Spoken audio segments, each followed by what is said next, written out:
Case के लड़ने के लिए? देखिए, स्टार्टिंग में मैंने जब बीकॉम किया था तो ला के क्षेत्र में आने के लिए हमारे पिताजी ने गाइड किया था। उन्होंने कहा था कि कुछ प्रतिभा आपके अंदर ऐसी है जो आप इसमें कुछ कर सकते हैं, तो उसी जगह मुझे गाइड किया हमारे पिताजी ने। तो मैं केनाई से LLB किया, उसके बाद जो है आपके समक्ष।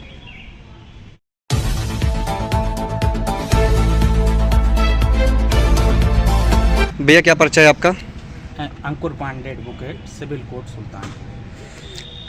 आपके टीम में कौन कौन है भाई? देखिए, हमारी टीम में हमारे 2 जूनियर हैं जो कि दधीच अग्रहरी और अंकुर मिश्रा।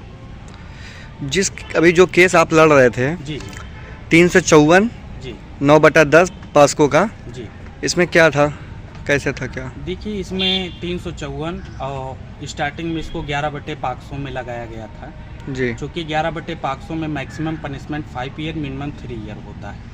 तो इसको बाद में 9/10 500 में अतिरिक्त धारा ऐड कर दिया गया। उसका रीज़न ये था कि चूँकि ये शिक्षक था, तो पॉक्सो एक्ट में लिखा गया है कि अगर किसी भी सरकारी कर्मचारी या किसी भी सरकारी संस्थान पर लैंगिक हमला होता है तो उसके खिलाफ 9/10 पॉक्सो में स्पेशल धारा होती है। उसमें रीज़न ये रहता है कि 9/10 पॉक्सो में मैक्सिमम पनिशमेंट 7 ईयर रहता है और मिनिमम 5 ईयर रहता है। तो मान लीजिए आपको मिनिमम पनिशमेंट भी मिलता है तो अंतरिम का रिलीफ नहीं मिल सकता, इसलिए 9/10 पॉक्सो में इसको स्पेशल धारा में कन्वर्ट अतिरिक्त धारा ऐड किया गया था। तो इसमें 9/10 है, इसमें क्या क्या सज़ा होती है? 9/10 पॉक्सो में यही होता है कि किसी भी सरकारी संस्था या सरकारी कर्मचारी द्वारा लैंगिक हमला किया जाता है तो 9/10 पॉक्सो में इसको कन्वर्ट किया जाता है।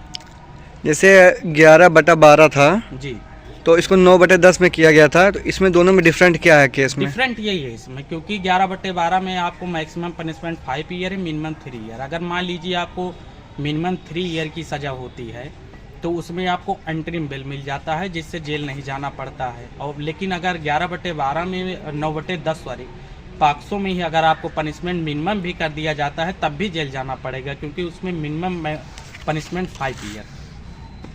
ये इतना डिफरेंट कि इसके ऊपर, क्योंकि ये सर एक शिक्षक प्राइवेट शिक्षक ही था, लेकिन इस केस का मैंने स्टडी किया, स्टार्टिंग में देखा और मुझे प्रथम दृष्टया लगा कि ये निर्दोष है। तो अभियोजन पक्ष की तरफ से 4 गवाहों को पेश किया गया था जिनसे जीरा किया गया, क्रॉस एग्जामिनेशन हुआ और मैं अपनी चीज़ों को कोर्ट के समक्ष पेश करने में सक्षम रहा और अपनी बातों को, अपनी तर्कों को विधिक रूप से हमने कोर्ट को समझाया। कोर्ट इस बात से संतुष्ट थी और 28/1/2025 को अभियुक्त धर्मेंद्र प्रताप जो इस फाइल में था वो दोष मुक्त किया गया। गवाह में कौन कौन था? 4 लोग। गवाह में एक तो इन्फॉर्मेंट वादी मुकदमा और विक्टिम जो पीड़िता थी और उसके बाद शिक्षक थे और उप निरीक्षक आयु थे। यहाँ की घटना थी वो अमेठी ज़िले की थी और रहने वाली इस इन्फॉर्मेंट और विक्टिम ये सब चांदा के थे। तो चूँकि उसके पिता वहाँ रहते थे इसलिए इन्होंने कहा कि मेरी बेटी वहाँ पढ़ती है, इसी वजह से इसमें वो ज़िले की घटना अमेठी ज़िले की थी और रहने वाले ये सब चांदा। ये केस कितने दिन में सर ख़त्म हुआ? ये 2018 की घटना थी और जाके 2025 में डिसीजन आया इसका। इतना लंबा क्यों केस चला ये? जब अब इसमें कई रीज़न हो गए थे, चूँकि इसमें एक जो PW3 के गवाह थे वो बीच में हाजिर नहीं हो रहे थे, इस वजह से ये लंबा खींचा। लेकिन फिर जाकर अभियोजन पक्ष साइड से दूसरे गवाह को पेश किया गया था, उनसे क्रॉस एग्जामिनेशन हुई, तब अगला स्टेप जाके बढ़ा, इसलिए रुका।